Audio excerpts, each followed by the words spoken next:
Had a dream, you and me in the war of the end times.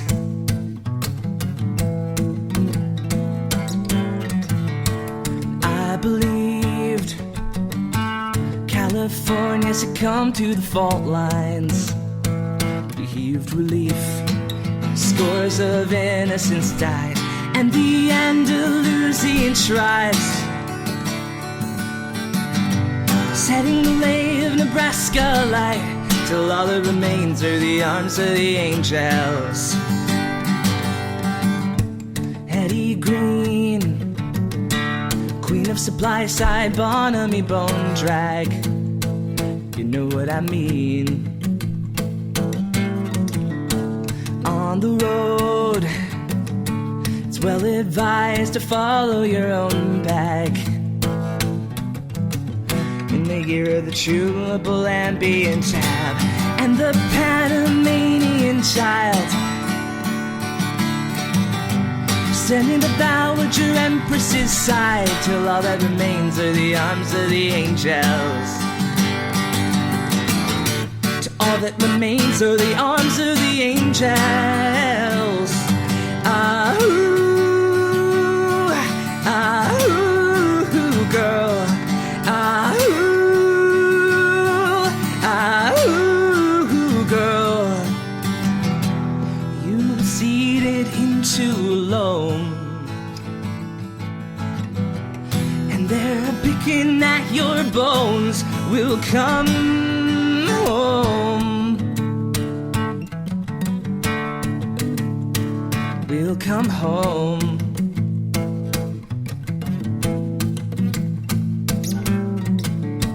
Quiet now, will we gather to conjure the rain down?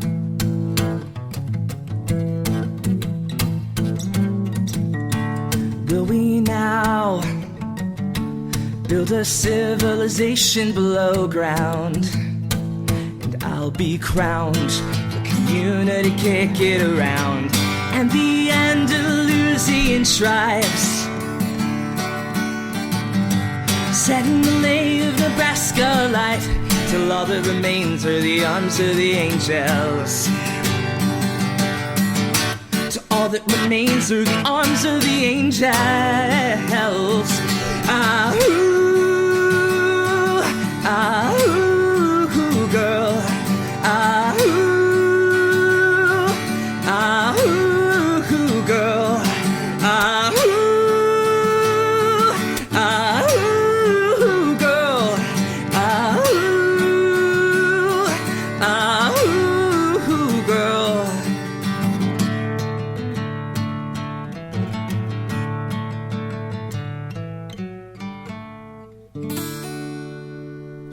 Welcome to the Crash Chords podcast. That was Calamity's song, a song that Robare leads when the Waysties cover it. I wanted him to start with a Waysties track like the other guests. I, of course, am Matt. I'm John. I'm Steve. And we also have Robare with us from the Waysties, the Rose West, Eli August and the Abandoned Buildings, and probably other stuff too. I think my count's at 9 bands at this point. You have a problem. Can't tell you how many podcasts we referred to you as polybanderous. Oh, that was a phrase coined by a former bandmate of ours. Gotcha. And repeated by Panelist Parker. So, welcome to the show. We're glad to have you in our ever-continuing quest to collect all the Waysties. The last member, Alex, will be a lot harder. I'm glad to be here, and I have to tell you, the gold-covered walls and real bearskin rug have been a major additive touch to your... It's actually what about not the chalices? No. No comment on the chalices. I might have removed them from the room for future chalice usage later, so not really adding to the current ambiance. But okay, fair enough. I like your usage of ambiance.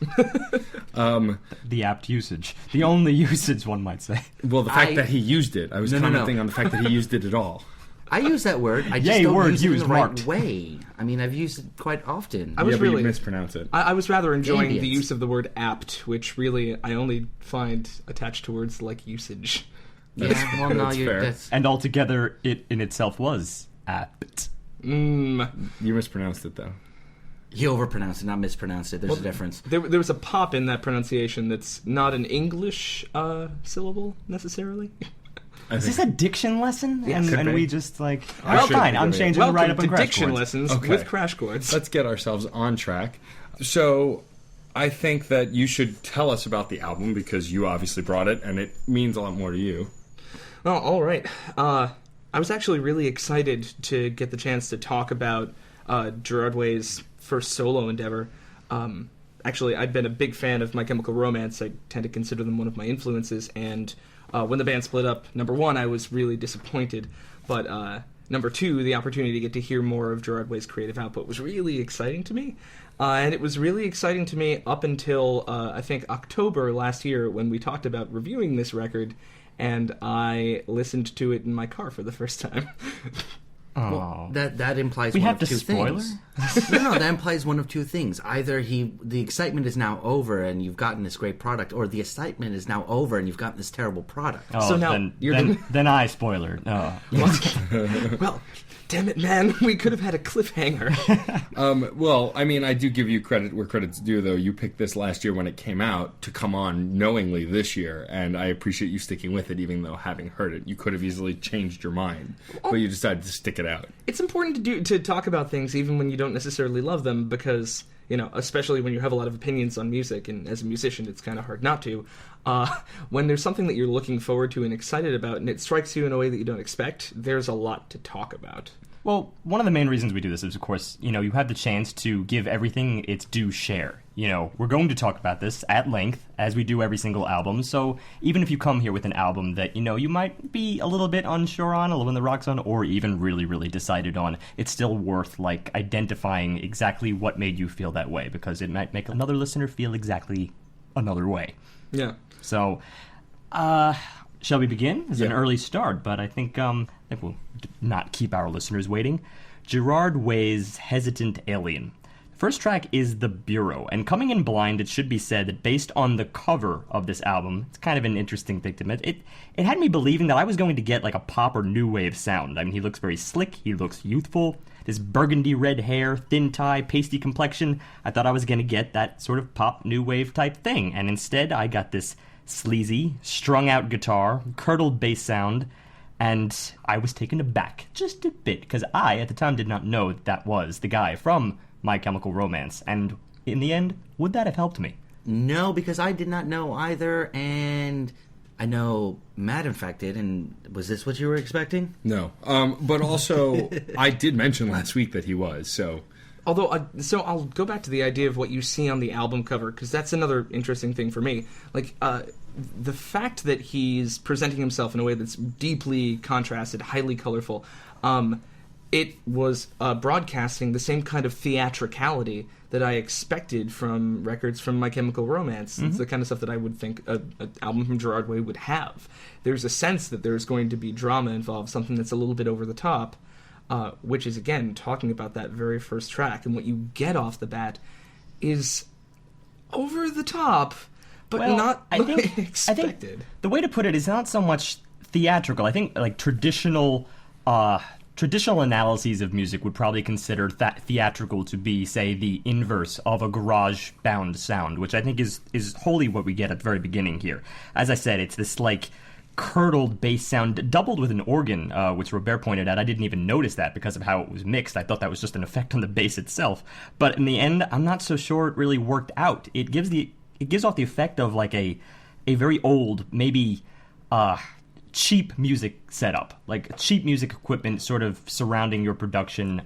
It's not to impugn that. I think a lot of garage bands have really built decent things off of that. But one thing that struck me early on is that there's a lot of reviews about this album that say, oh, it's this return to form, or rather not his form, but a form that was hailed in, let's say, the 80s, early 90s, a kind of garage-bound atmosphere which is very raw, very youthful, and within that, it could be argued, you might have a lot of theatricality. Well, the thing that I'm going to take in terms of the production, and I fix it on production, it's one of the things that I like doing. I work, you know, not just with the bands that I perform in, but I'm constantly building out my resume as a producer, so I fix it on how a sound is produced, how it comes across in the mix.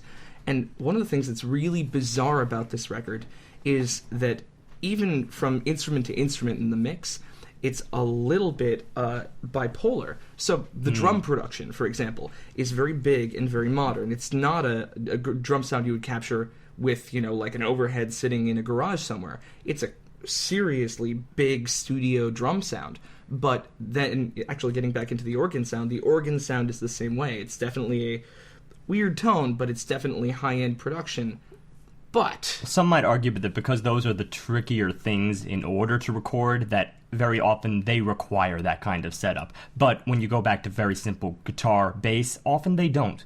And I think that's the bipolar quality you're talking about, is that it's very evident that even if it's not true, even if they're using high-quality studio equipment, the post-production material on it is made to make it sound raw and frankly a little bit ugly up front. And it belies a falsity. This distortion, though, that they're using on the guitar, on the bass, which the bass is barely present, it's so just mangled. Well, I can't get on board with it, and bass is one of my favorite lines to follow along in any song. The distortion is doing no favors to the song itself because it's not supporting the vocals, not that the vocals are that good to begin with, it's not supporting the emotions, and it's not supporting, or it's not being supported by the drums, by the percussion, because the percussion just comes off as overwhelming in this case. I do agree with that, but it's kind of, you have to look at this chronologically. In the beginning, all you really get is just that guitar and bass, and the bass is very audible right here. It steps in right off the bat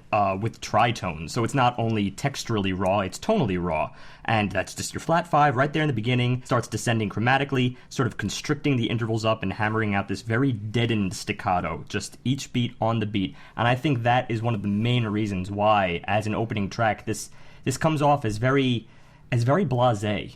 Blasé, yet completely chaotic and having no flow, and confusing as hell. See, I can't use that word chaotic. I think that's really just from the overall effect, because you interpret it so generally speaking. You can't hone in one area and say, that stood out, or that sound was really, really crisp. When everything is just reeled back, when the focus lens is turned off, then you interpret it as chaotic, when in fact it's very regular, very structured, thus maybe very boring. Well, but harmonically, it's absolutely cacophonous, and in that regard it is absolutely chaotic in the sense that the dissonance isn't structured in an appealing kind of way. It's difficult to sit there, like, for example, usually when I am writing a song or I'm playing a song, I think really carefully, like, how are these vocal harmonies sitting? What's the chord motion? What am I trying to get across? And instead, I get this feeling like the guitar part in particular is never moving. It's staying. It's the same dissonant, again, hitting on the tritones when it's moving against the root of the chord. But that dissonance just sort of stays where it is arbitrarily. Well, it could be argued for a guitar, it's very hard to really be, like, off-pitch, because you have frets, and really you don't have to be, completely off-center in order to be off-pitch on a guitar. But at the end of the day, there are ways in order to make it sound loose. I don't think I would go so far as to say cacophonous in this instance. I would just say it's meant to sound impure. I think that's the idea behind this. And again, that's based on part of the reviews that I read, so I admit I'm taking a little bit from the media for this angle. But it's the kind of thing that, when I think cacophonous, I think noise rock. And I don't believe we're getting noise rock here. I think we're just getting guys in a garage, figuratively speaking. We haven't gotten noise rock yet. We'll get there. Yeah, we'll get there. There's a lot of different angles to cover on this album. Well, needless to say, though, I think it's safe to this track just... It might be regular and boring in construction when you really analyze it, but there's nothing to invest you in it. It feels very soulless and very empty and just sound for sound's sake. There's nothing to attach you to anything that's going on. Well, let's look at what they're going for right here, because when you look at the lyrics, there's a lot of this stuff. I'm going to look at them because a lot of this stuff is Everybody very Wang dissenting. Chung tonight. That's really what I kept on hearing the whole time. That was what I found to latch onto in this song. That sounds like Wang Chung? Yeah. Everybody Wang Chung tonight. Ooh. And in fact, it's everybody, we're going live tonight, everybody's getting on tonight, everybody's getting on, and so am I. This is that kind of, like, rousing track that's supposed to be anthemic in a sense that, hey, come to our show, man. Come to our show. It's our first. But that's my biggest problem going on here. Everything else that this song is doing is not that rousing feel. The vocals are so just poor. Not even bad, just poor vocals. They're they're third or fourth layer back. They're so drowned out by the distortion of the guitar, by the ever-present beating of the drums. If you're going to do rousing, do rousing. Have some lilt in your voice that's going to do it. Even if you're going to take this step back for the vocals, have some sort of emotion invested into them. But between the idea of trying to be a little bit anthemic and yet throwing in words like get up, get in, the operator for the boogeyman, we, sit up, begin, now levitator, please connect me to the Holy Ghost. Wait, no, these aren't making sense here. It's just random words. And first of all, I got to go back to a couple things you said right here, only because you mentioned, rousing, that it's not rousing in traditional sense. Like, that depends on what you see as rousing. Rousing is... Do you see that as the kind of thing that needs to be this, like, consistent crescendo? Very often, rousing tracks, I find rather bland in of themselves. Because they set out with this point. They set out with this idea that, the only reason you're listening to this track is to surround the artist in question and go to their show and sort of idolize them in a sense. And I find it very off-putting. And those tracks tend to be very flat. Hence, I don't see it as cacophonous or rousing at all. That's why I said emotional. There was no emotional investment into this song to make me want to feel anything that he's saying or anything that he may think he's saying or anything that he's trying to make me feel. And that had a lot to do with the production. I mean, again, one of the things I kept on thinking was that the vocal that made it out as the lead sounds more like he went in to record the first couple of raw passes of the vocal, stuck them off to the sides of the mix as a backup, and then just forgot to record a lead. I mean, it's the problem with the whole approach to it, vocally speaking. Like, you can take abstract words. I'm the king of writing difficult to comprehend, bizarre lyrics, but you can sell them. As a performer, as a vocalist, you can sell that because it's what's coming from you. And I get that he's trying to present this anthemically, but he's not selling it. No, he's not selling it because you're right. There's that single cut, and a lot of it has to do with the fact that his vocals are mostly just yelling in a very juvenile sense.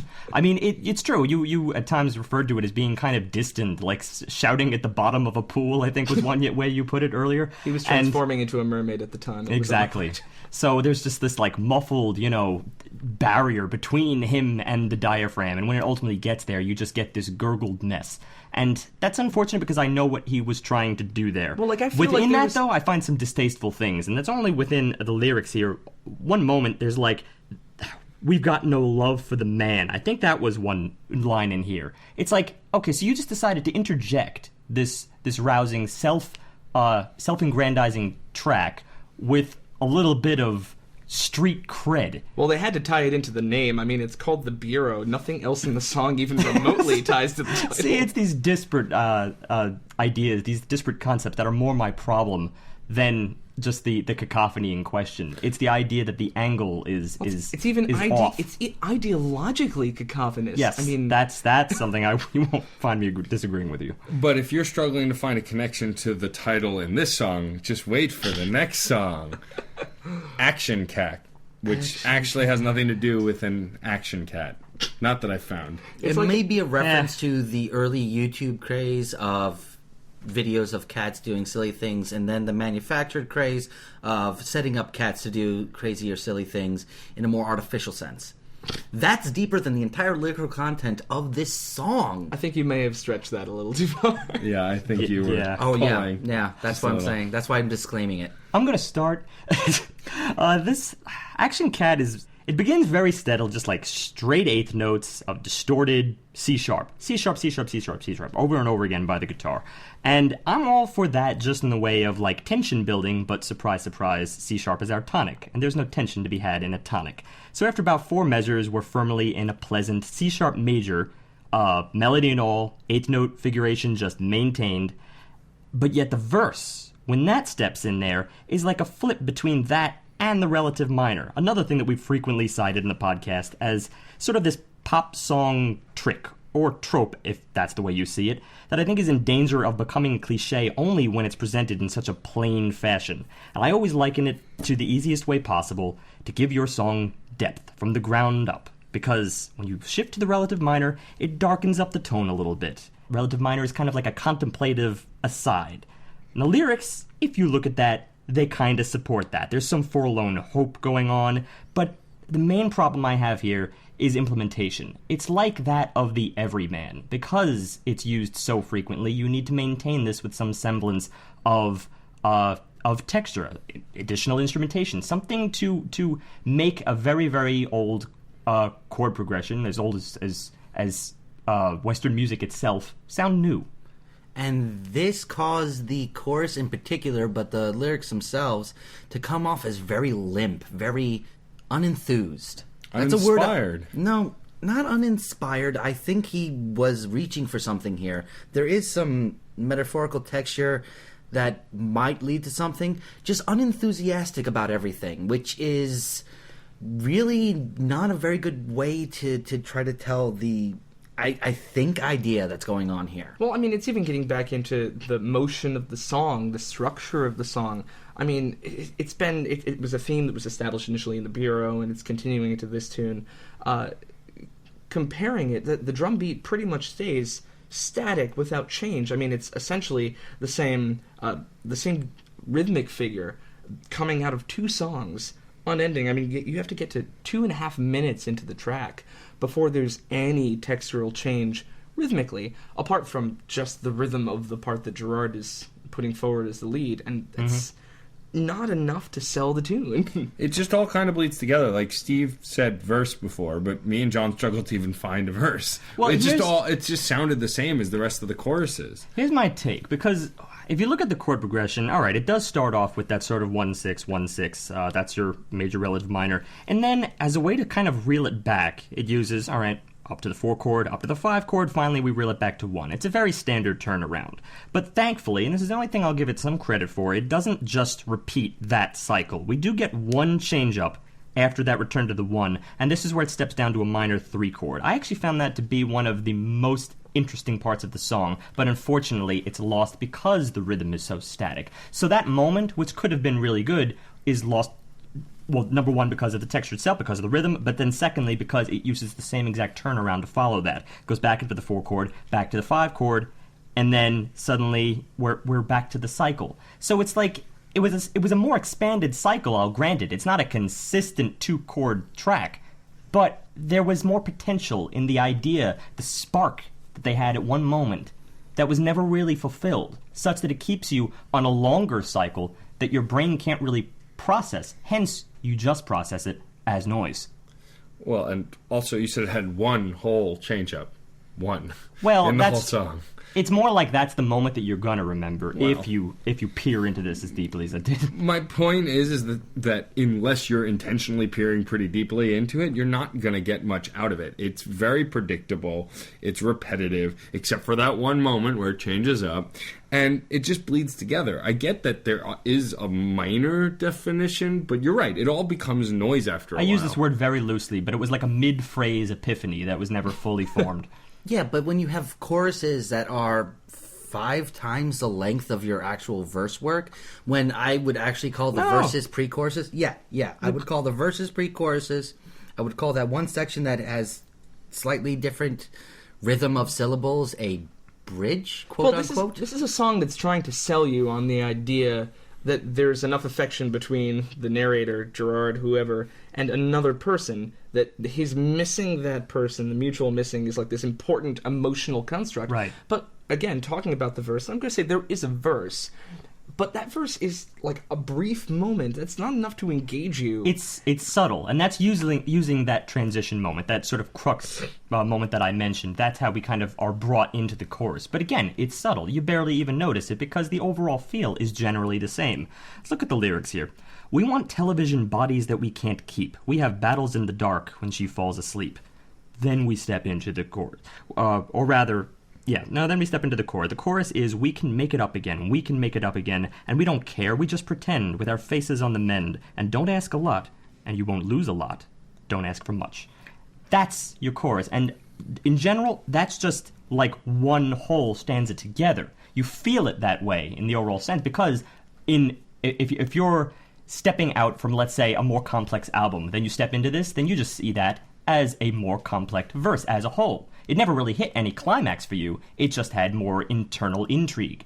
But that itself is what is what a good verse would comprise. Instead, that here is the actual separator, and it's the only separator you have in the piece, aside from perhaps the bridge, which the bridge is, I'm kind of back and forth on. That stepped into another just 2-chord progression that goes back and forth between the 6 and the 5, which is not a terribly interesting moment compared to that 3, but, you know, it's this wall of sound that I just couldn't get past, so that by the time we reach the bridge, I'm done. Yeah, I mean, I had lost interest in the song about halfway through, and also, like, what Rob was saying is he's trying to convey this emotion in the lyrics that's not there at all. And so when you have a song based around an emotional connection with no emotion in the way it's sung, it just is going to fall flat. Well, going back to what Robare mentioned, there is this sort of forlorn figure that is present within this track. Unfortunately, there's this attempt to kind of cloud the true feelings there, I feel. At least it seems like the attempt. That's the only way I would figure that this song was constructed. And a lot of people do try to hide their feelings. I don't know. Maybe that's thinking of it too deeply, but frankly, there was no attempt to really, like, highlight the figure. It's a sort of, as I put it earlier, when you think of that relative minor, it's like an aside. You just had a moment where you thought you were ruminating a bit. The figure is on your mind, and then you step right back to the chorus that everybody knows and loves. Well, and that's one of the things that I think it continues to be a flaw, and at least in the tracks that we've seen and a couple more that come after.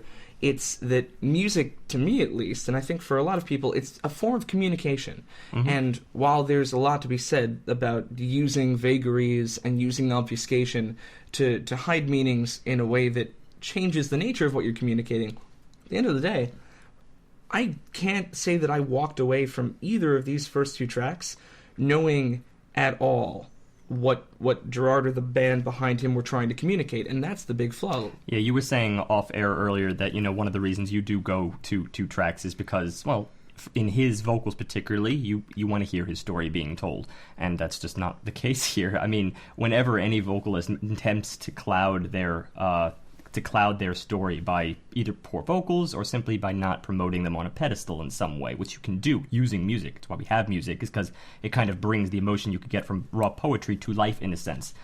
Here, it might as well just be one or the other. Yeah. From here, we go to No Shows, which is track 3. And like Robare had mentioned, in the previous track, drums are consistent. They are still consistent here. I mean, this is just Kids from Yesterday off Black Parade.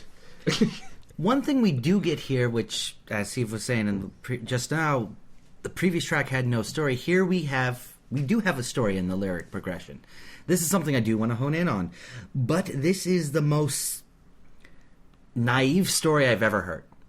This is a guy coming up with probably the silliest musical puns I've ever been exposed to. Been weeks I've been living, and your smiles are giving me all types of treble. Weak knees I've been given, and those nights are making me starstruck and metal. See, I heard living in a yard doing kegels. Really? And that was my misinterpreted lyric that I wrote down. Yeah, I remember we had a few of those where it's worth bringing to the table, because frankly, if 3 different people get together and say, "Hey, Ed, did you hear the recent album? Yeah, I love that line." Wait, he said that? No, I thought he said this, and it turns out that none of you were right. This is the album for that type of misinterpretation. And, well, you know, sometimes that's just the only way of it. To be honest, texture-wise, I kind of enjoyed this sound just a little bit more. I thought it was a slight bit grittier, more of a punchier guitar riff.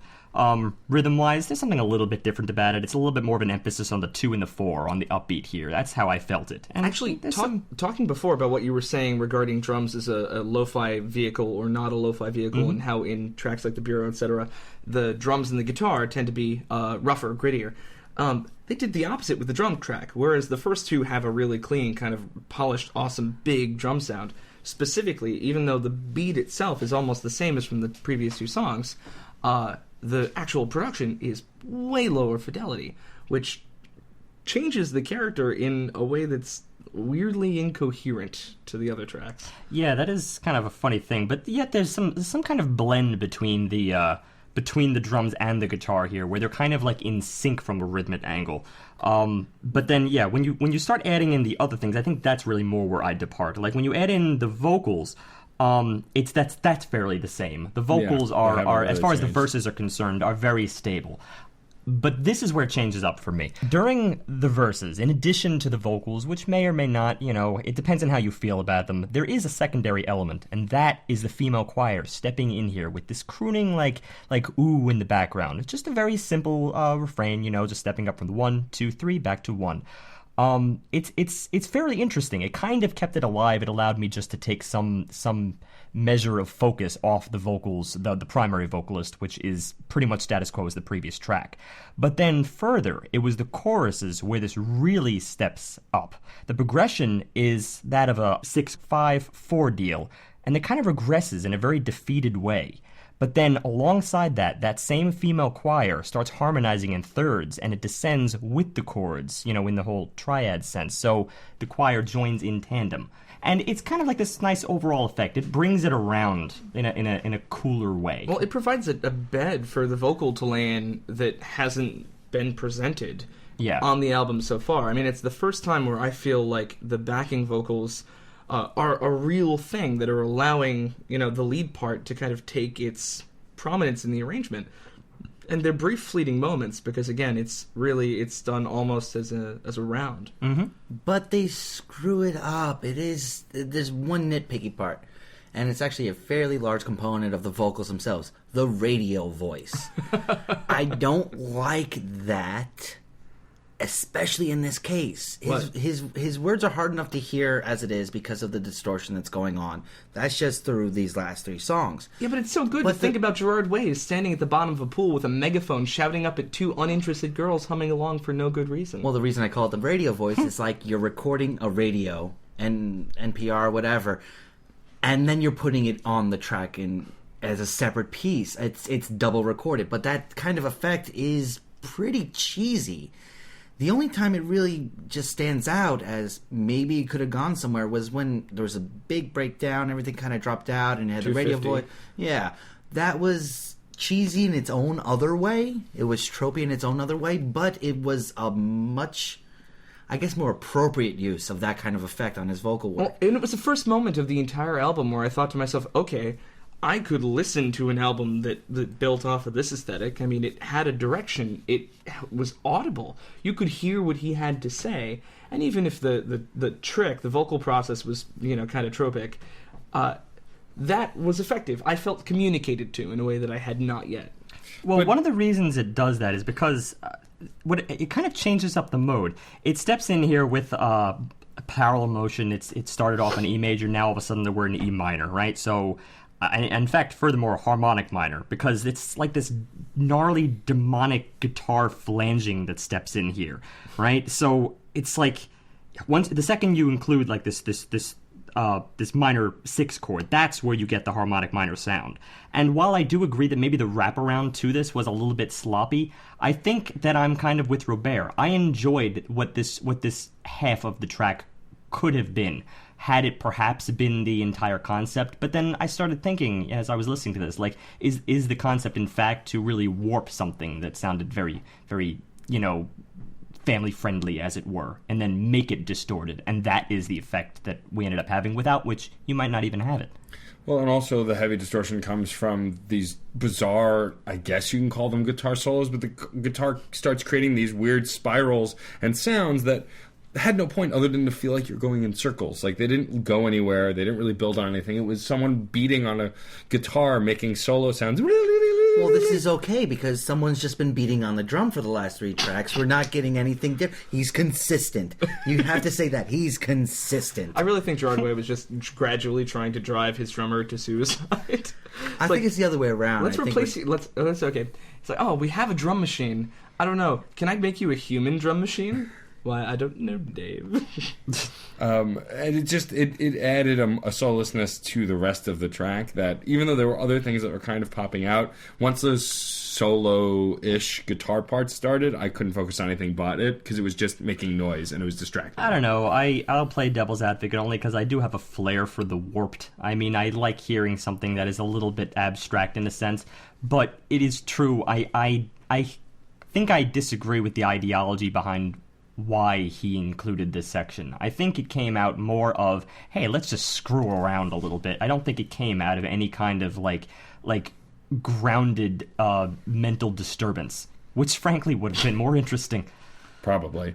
From here, though, we go to something that all around, I think we can safely say we all enjoyed, which is a nice change of pace considering we're at the 4th track already. I actually am going to say I love this track. Okay. Brother. I will just put one caveat there. I think we're liking it because of what we just got. I disagree completely. Because, I liked it. I liked it aside from the rest of the record. Actually, I liked it in spite of the rest of the record. I'm with you here. I mean, honestly, when I look at the entire album, there are 2 tracks that I can think of that I enjoyed, and I enjoyed this one too. I had complaints about it, but again, sometimes things that you like you can still criticize. This was a strong track overall. I liked it. Let's start it off the beginning here. This begins with kind of this old hurdy-gurdy piano sound, or if not that, something kind of worn, like a cheap spinet perhaps. But it's the steady, like, simple child's play piano at first, which, actually kind of has a purpose in a way. It's like chopsticks, just in each note, each hand filling out the full D octave. Left hand starts descending in major, right hand keeps hammering out that D except for a C sharp or 2. But on the ascent, the left hand brings us back to this harmonic minor sound with an inclusion of an A sharp, most cunningly foreshadowing our new instrument, the bass, which steps in there as a secondary instrument, very nicely blending with the piano, and it brings us more to a relative B minor sound. See, again, there's that relative minor, but this time, great implementation. Absolutely love how it stepped in because of the duality between these 2 instruments. Well, there's also the fact that along that entire sequence, I mean, to begin with, there is something to be said that just texturally the sound of the tacked piano, that sort of classic, almost Abbey Road-ish Beatles sound, is really interesting, but they sneak in the bass. The kick drum comes in gradually over that entire span. Exactly. So by the time the song shifts character and we get into the choruses, which have a completely different feel, it's actually kind of snuck up on us in a way that has a great build. And it's the first time in any of these tracks that kind of structural movement has been a key element of one of the songs. You mean because we had some semblance of progression at all? Yeah, we're getting instruments that are working together as opposed to copying one another. It's like the antithesis of jazz is what we got beforehand. One guy starts playing and the other guy doesn't play off him. They were playing with him, directly with him. Here, they're actually coming together. But the thing is, even within that, there is some intrigue. And Robare's right, it's all about really how it builds by the time it gets to the chorus. Because it's not like we really have anything like drastically new as of the chorus. It's more of a heavier version. It seemed to me like a very similar chord progression. But within that chord progression, even as earlier on with the verses, I frankly liked it when it was very thin because it highlighted certain moments. Like, for instance, when the bass and the piano are in tandem, there's like this glorious like sonic effect of the deeper tone that the bass takes. Like by the time it gets down to E especially, while the piano is still hammering out the D, this like flat 7th interval is formed, which I thought was especially gripping, and that's all while still in the intro. That continues through the verse as well. That same structure maintains, but this time there's more instruments, the guitar is there, and by the time it's the chorus, it's just, it's very filled out. Well, and assuming it's a 4-string bass, too, you're bottoming out the bass. Mm-hmm. So, I mean, it's one of those situations where I can picture, okay, this is a song I could see a band playing on stage. Also, the first time I've thought about that being something. Yeah, and you get that warm, like, open string sound. And that's where I'm going to draw off what you just said, a band playing it on stage. Because I'm not feeling any specific identity to this song, specifically in the vocals. To some extent in the lyrical content, though this is definitely the best we've gotten so far as poetry is concerned. But it's so unemotional. There's not enough just vested interest in the actual vocal work that's going on here. I'm not feeling any individuality. I'll tweak what you said. I think it has an identity, I think it has an individuality, but I think, unfortunately for this track, it's someone else's individuality. This track almost front to back reminded me of The Killers. I think it is wholly within that environment. I think it even includes some of their tricks, like the little synth build-up in the background. That's purely Killers. At times, his voice can go between sounding like the Killers lead singer and maybe even Panic at the Disco's lead singer. So there's something very, like, modern pop indie about this track. We only thought Beatles because of the very, very early, that's something definitely the Beatles used to do, was like include piano ditties in their earlier work. But frankly, it's a lot more modern. It's very pop, and it's kind of it's kind of sweet in a way. I just don't think it's a similar brand to anything that's been on this album, such that even the track that I really, really liked, I have to say, is that what I'm identifying as Gerard Way's sound at this point? It seems external. It seems like he just threw it in here. I hate to say this is the filler track. It's my favorite. Well, that's why I think the problem here is, even though he's more emotive on this track than he's been in the past tracks, the problem is, you're right, he's conveying an emotion that's not himself. He's not singing like Gerard Way here. Not like the Gerard Way we know. He's singing like somebody else. I think that this is a track that's probably coming from a place where it's something he had to say, and it's something he wanted to convey, but it didn't belong on this album. As much as it was my favorite track on the record, compared to what we get after and before, it has no place where it is. And that's why I was making the argument that this is only our favorites because it is what it is, and it's not in context with the rest of the album. Because it's an oddball, that's why we're kind of latching onto it here. Well, I mean, interestingly enough, I have a feeling that if we were to put this in front of somebody who really liked the album as a whole, this would almost definitely be the track they're like, I don't know what he was doing here. This is strange. Yeah, no, I could definitely see a lot of people coming to this track with that angle, which is really a shame. But I don't know. I think it comes down to the fact it's just a little bit of there's a little bit of identity crisis throughout the album at this point. Yeah. And, it's just a shame because there's some moments here that I really, really loved. I need to get to one of my favorite moments altogether in this track. It's something I would probably call the pre-chorus because it only appears once. It's definitely not... It doesn't have the departure that a bridge would really have. It's definitely the pre-chorus. It only appears once. And the lyrics go... "'Cause the nights don't last and we leave alone. Will you drive me back? Can you take me home?" And there's this sort of stifled pacing to the lyrics in this that are separated additionally by the fact that you have both males and the females. It sounds like there are female vocalists in the background, right? This is kind of a duet of sorts.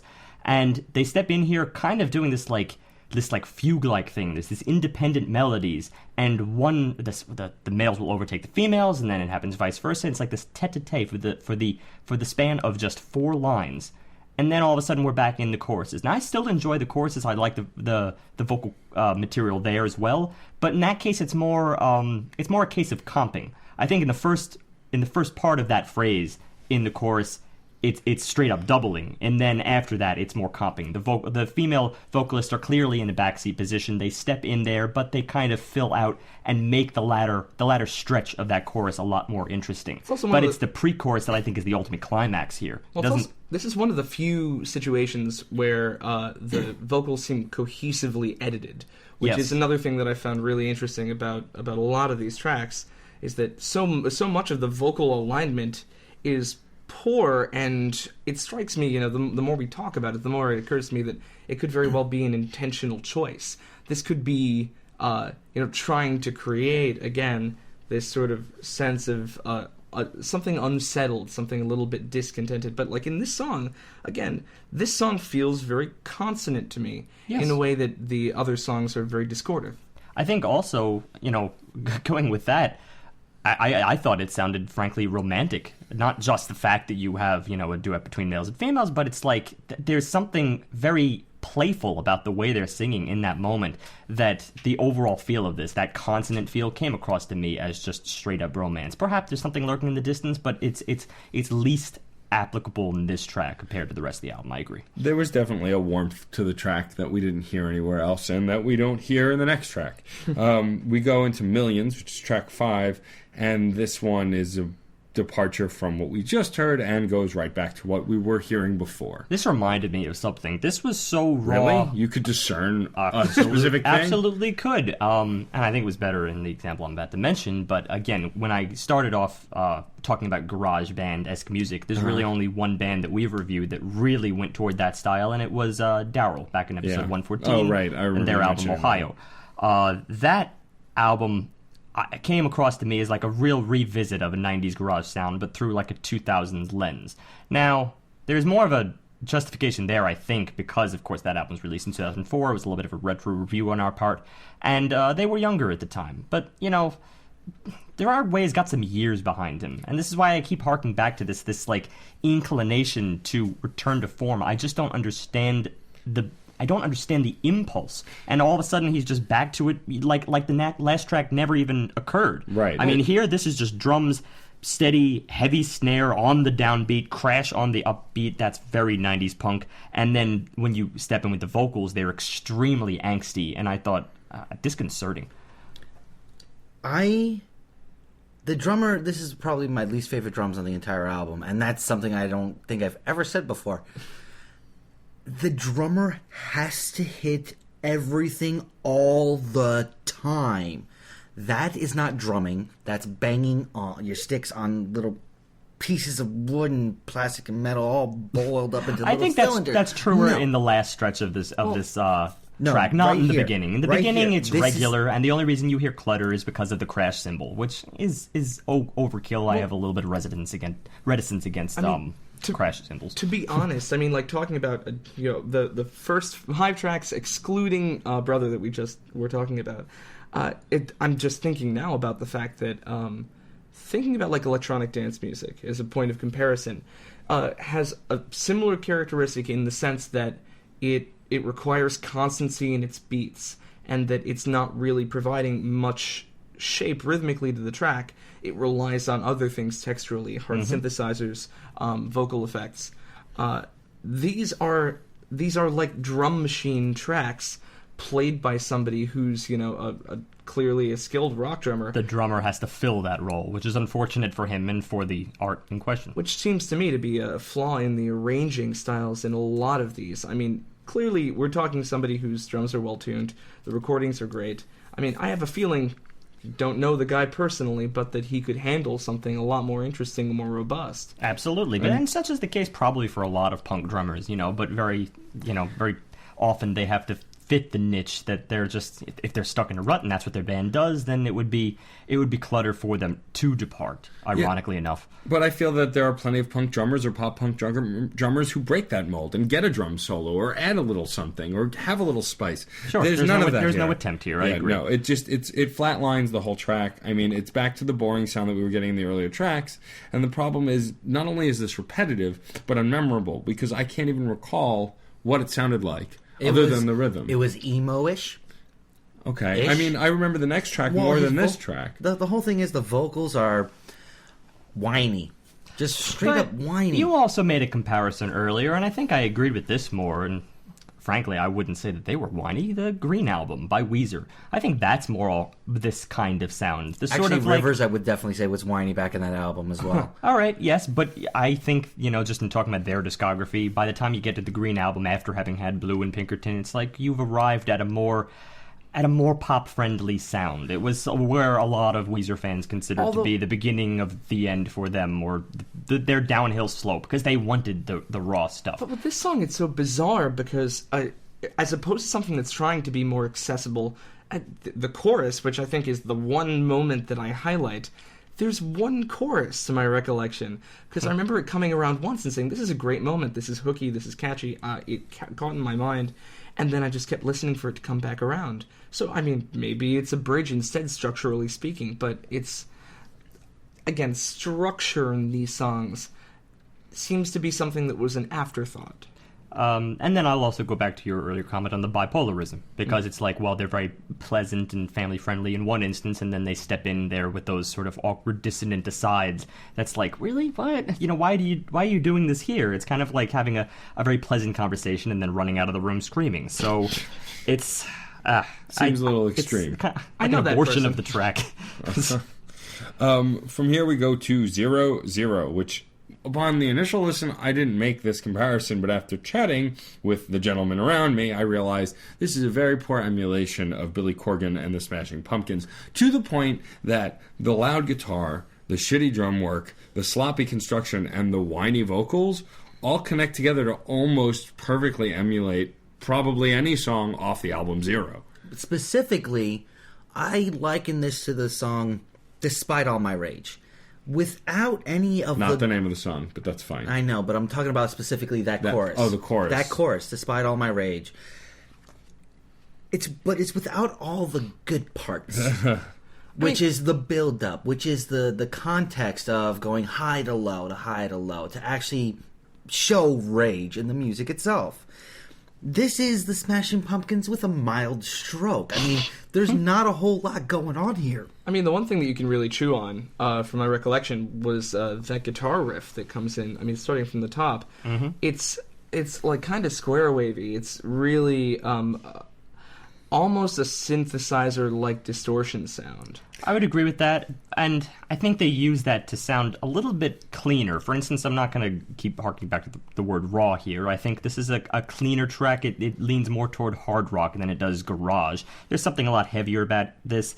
At the same time, though, I do agree some things were lost. The drum work, if you could believe it, is even more boring. Matt already mentioned that. It's just sort of straight eighth notes throughout here with a little more emphasis on the second beat and the fourth beat. So again, you have that upbeat feel, which it's not like there's any rousingness around that. A lot of times that would be used in punk, but instead this is more in a hard rock feel, and I just once again feel like I'm caught in some kind of twilight zone between genres, and in doing so, they've lost the impactful extremes of those individual genres. Well, the problem is that the guitar work that was actually catchy and interesting that Robert mentioned, pretty much halfway through the track, the drums get so loud and repetitive that you can't even hear the guitar work anymore. It just drowns it out. And then there's nothing... What, am I going to listen to his lyrics? The lyrics weren't worth it either. It's all rising. You don't need all rising. I don't like all rising. We're not all Barney Stinson. I mean, on a playlist or an album or something like that, yeah, it's great to progress song-wise, but in the specific song...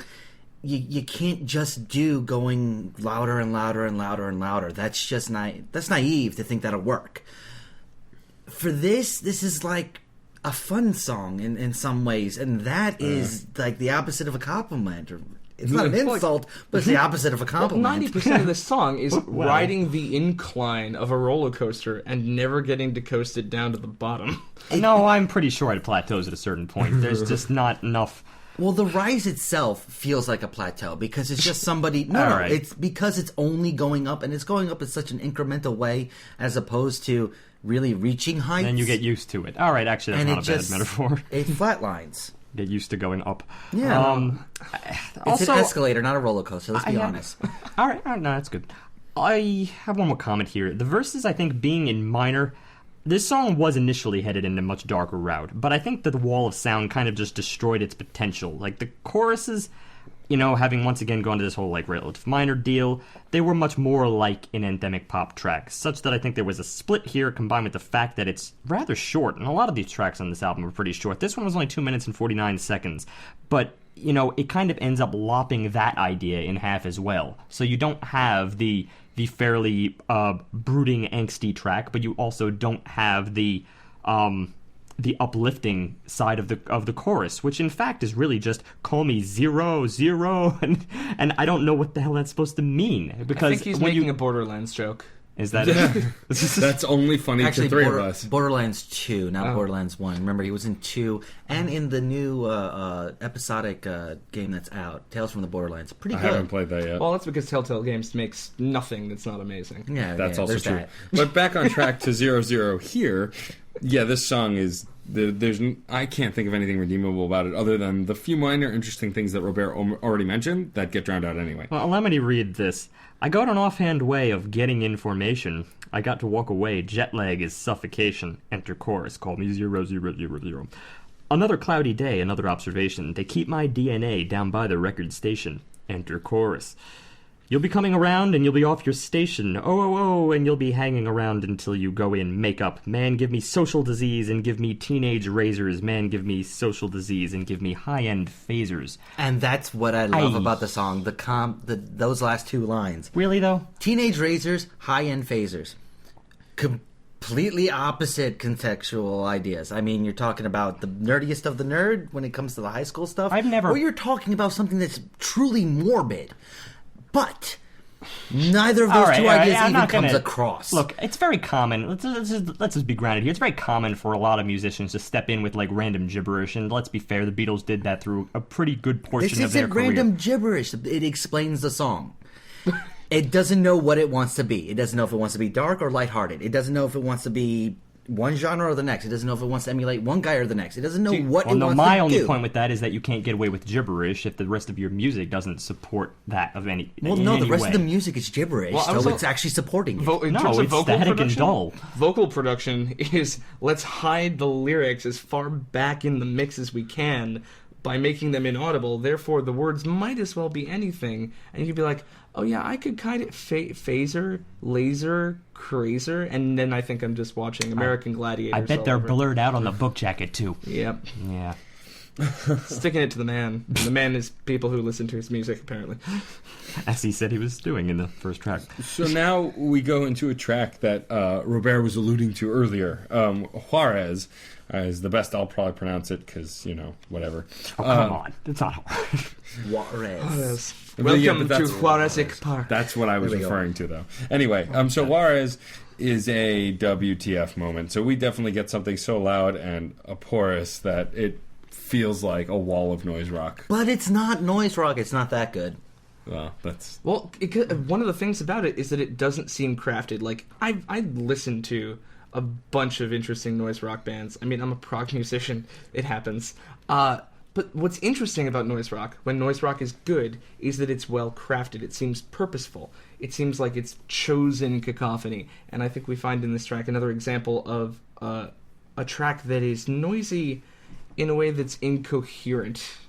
I'm just This so is- tired of not understanding his lyrics, too. No, this is another case where I go back to Robert's earlier point about the bipolarism of this. I mean, there's these... The chords descend in major at first, and then they're interrupted by, I hesitate to say, like, edgy guitar wailing. But there's, like, these fits of madness here.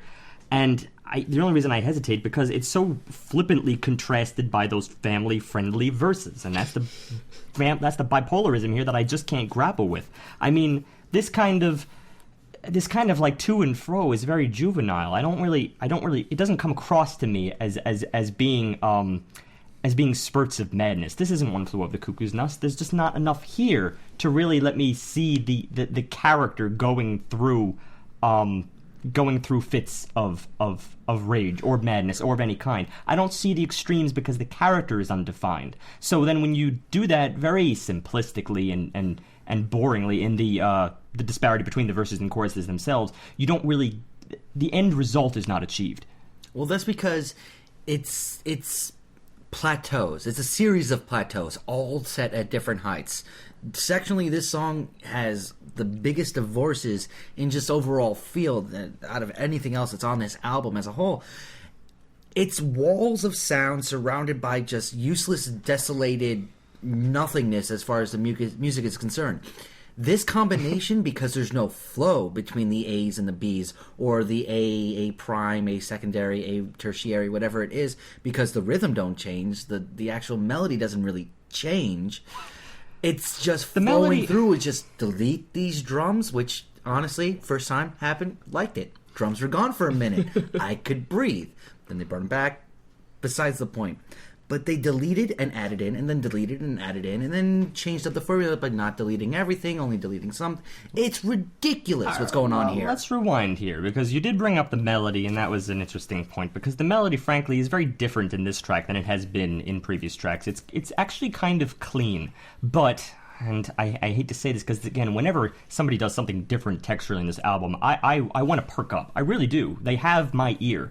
But then I had to look at the real content of the melody itself. The actual phrase, the musical phrase, was very poorly written. I mean, some melodies in this album have been fairly unnoticeable, which is either to say, something else stole my focus, or that it was just very average. But this time, I had real beef. Here's the first verse. I can't swim, don't rub it in. I'm gonna run a little faster. I can't swim, so plug it in. Me and my heavy metal master, and he sings this again like a child's ditty. I'm not dissuading that, but yet again, that has no place on this album. Well, it's also it belies what he does as a singer, and I don't want to take a really talented rock vocalist and in any way kind of negate their style and what they do well. But this is the second time that we've got a track where at least the lyricism, if not the track itself, demands kind of a more commanding hard rock style performance. Like, those are words that if they were delivered by, like, there's so many options that he can't pull off because vocally his style, and I don't want to say it's quirky, but he has a quirky, interesting, nuanced voice that is not commanding, is not heavy metal, is not aggressive in the way that you would have to be to make those lyrics something you could really sell. I would hesitate to call that a verse as well. The fact that it is almost word for word repeated in later on and in the same inflection. It's alternating choruses. We're not getting verses in this song at all, unless you count short little snippet lines that are served as more bridges than actual verses. It's alternating choruses. If I can say your song is nothing but chorus work, you're either going for something that's truly anthemic and should be awesome, The only thing which is... isn't, or you're just getting lazy lyrically, and that's something I can't forgive.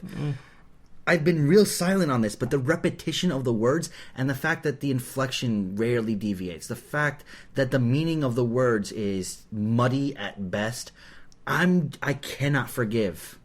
I just want to slingshot back to Robare's point, because after all, it could be argued, that by him sort of stepping into the choruses and then getting really, really heavy at that moment when he says, down and around when the cops come down on you, jump around to the cop show sound, sing death to the crowd, man. Then all of a sudden it does, there's at least a little bit of artistic justification there. It matches. The concept is present.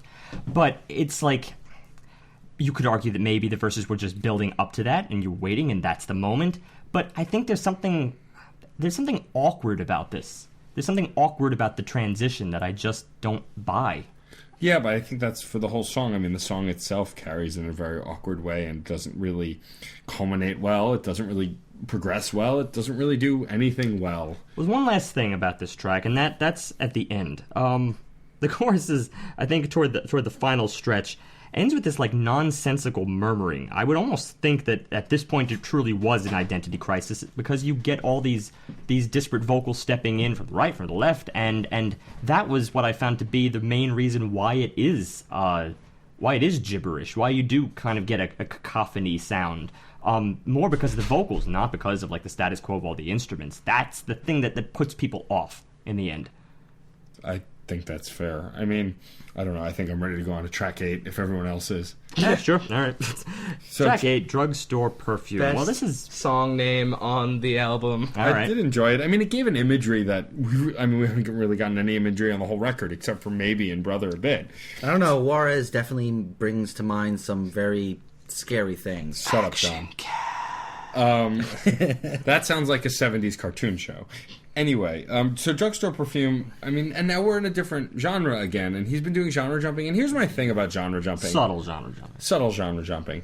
I like it when it serves a purpose. If you're just doing it because you're indecisive, it doesn't add to anything. And the fact that he doesn't really back up any of his musical decisions on this record, or it doesn't seem like he's backing them up, it just kind of tends to fall flat. I mean, after the intro of the track, it feels like the tambourine and the guitar are not playing in the same track. They're at different paces. They're working off different rhythms. They felt not compatible. It's true. We all sort of started this track feeling like it was very much grounded in the 60s. It had this kind of almost borderline psychedelia feel, but on the more innocent front. Me and John both got Dylan very much in the beginning here. Especially the verse work. It lacks Dylan's flair.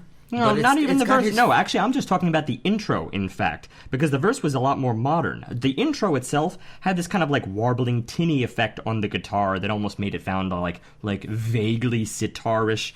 And then when you link that with the tambourine, then all of a sudden you feel like you're on the stage of a variety show. But in the verses, and this is where it really hit home for me, it was the pacing of his words that was just so identifiably Dylan. It didn't have Dylan's lilt, because, well, you can't really do Dylan unless you're him. It's frankly a hard thing to do. Here it's just more of Dylan lost his accent if he really just went deadpan. The pacing is there. The pacing is so indicative. I just couldn't get it out of my mind. When I say Dylan, I don't mean the vocal sounded Dylan. I mean if you just simply took out the vocal track and then put in Dylan, then it would work over the music that was in place. I don't know. I'm still getting Duran Duran off of this.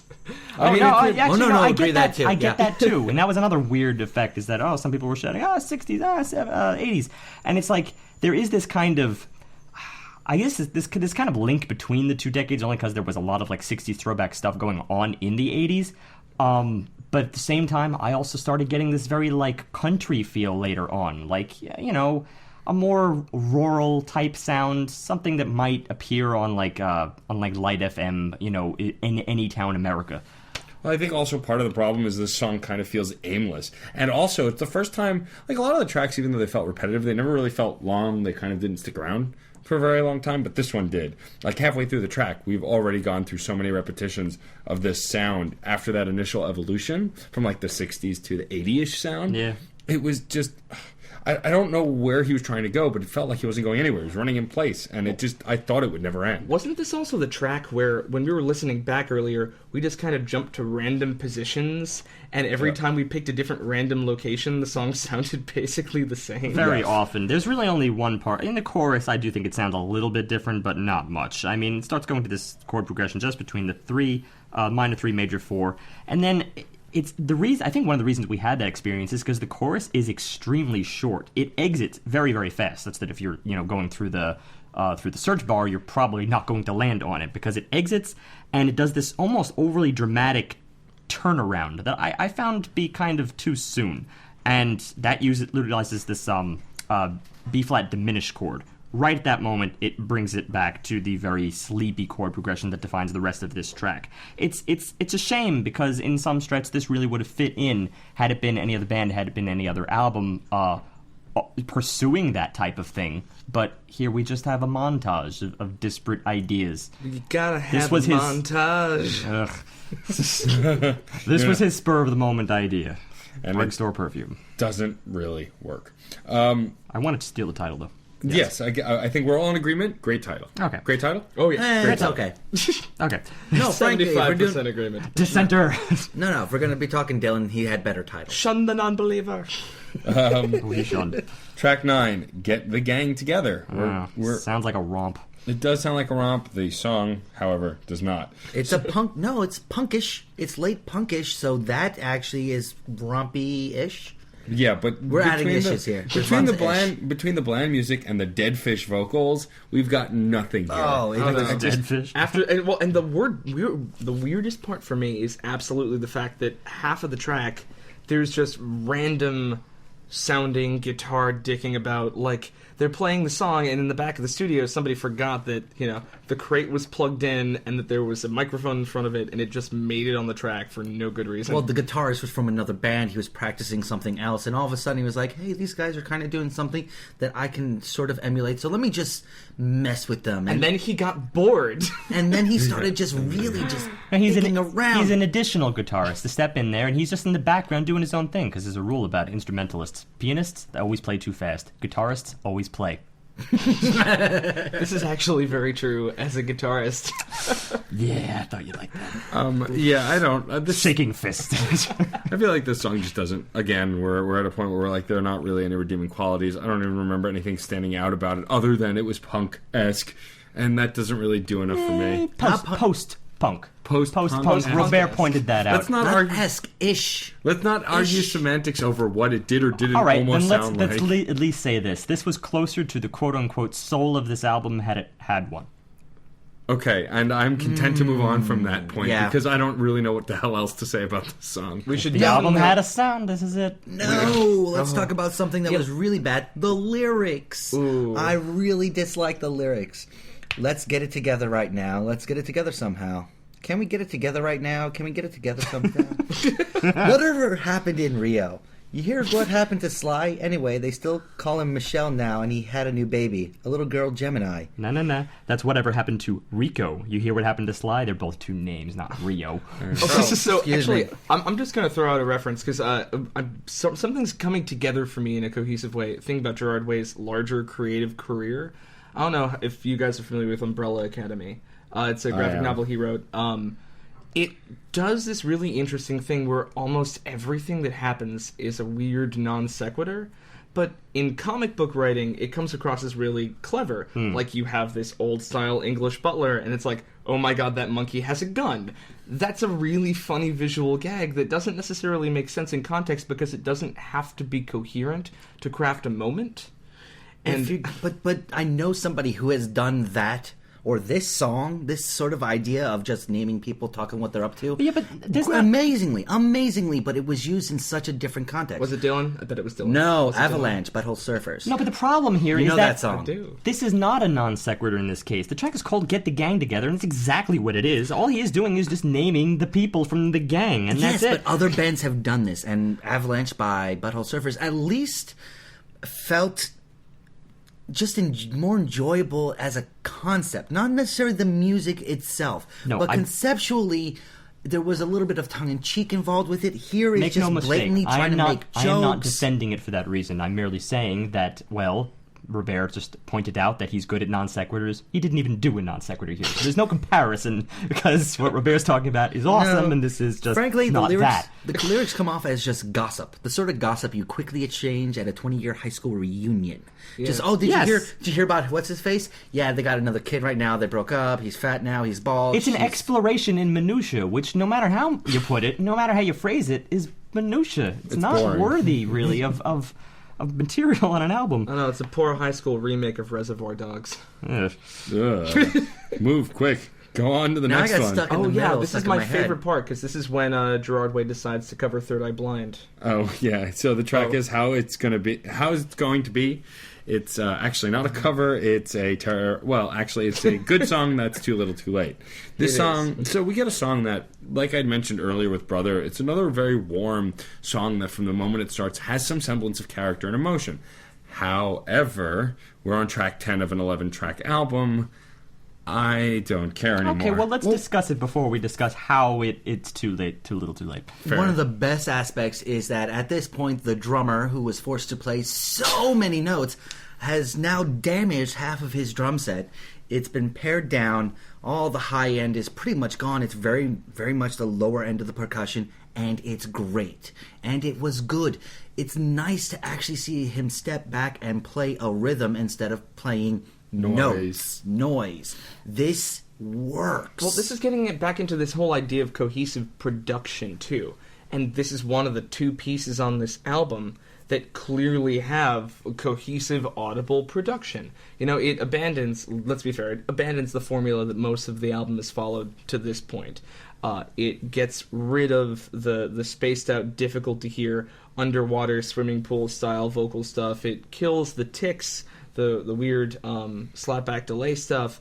It's gone. All of a sudden what you have is a moment where there's actually a song being sung and performed. It's the second track where I can picture a band actually getting up on stage and playing it together. It's definitely more unified. And ironically enough, it's unified because of a fairly steady drum pattern. The drums, I think, come across to me as a lot more rounded.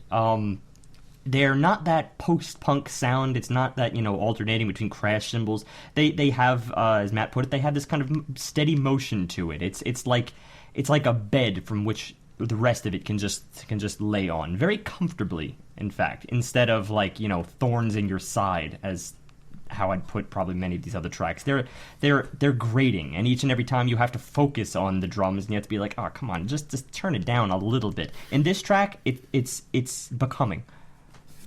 That's fair. I mean, I think that the truth is, I actually do like this song, not as much as Brother, but I do enjoy it. But again, it's this fact that what Steve's saying is correct. You're slogging through so much stuff that's either painful for one reason or another. But by the time we get to this, it's like, okay, here's a thing. It's got a good setting. You can envision it. You can picture it. But why? Who cares? Where does this fit? What's the point? Where's the through line? I would say this is a better song than Brother because we get one of, as we said earlier, My Chemical Romance's best aspect. We get a story and a good metaphorical story going on here. In moments you cannot reprise, like a soldier or a watch you can't wind. We fought the world with hands twice tied. The people cheered, the captain cried. I'll keep the souvenir inside. It's just better in my mind. That is better than the entire lyrical content of the rest of the album. It's definitely That's true. That's more like lyrical. A poetic diary entry, frankly. I'm all on board with that. That's something. It at least allows you to get into the writer's head.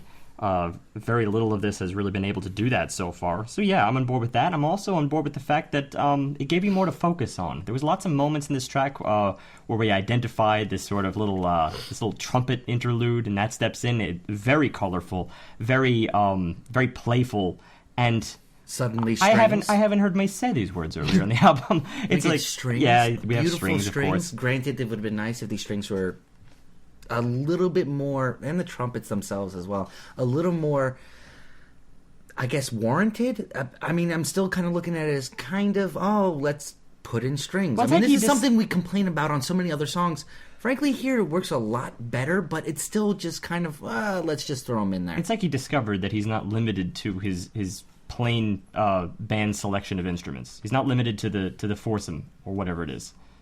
He can Foursome? expand. Well, let's not. I wouldn't even go that far. I don't know. Lead guitar, bass. Well, excuse me. Lead guitar, lead bass, and lead drums.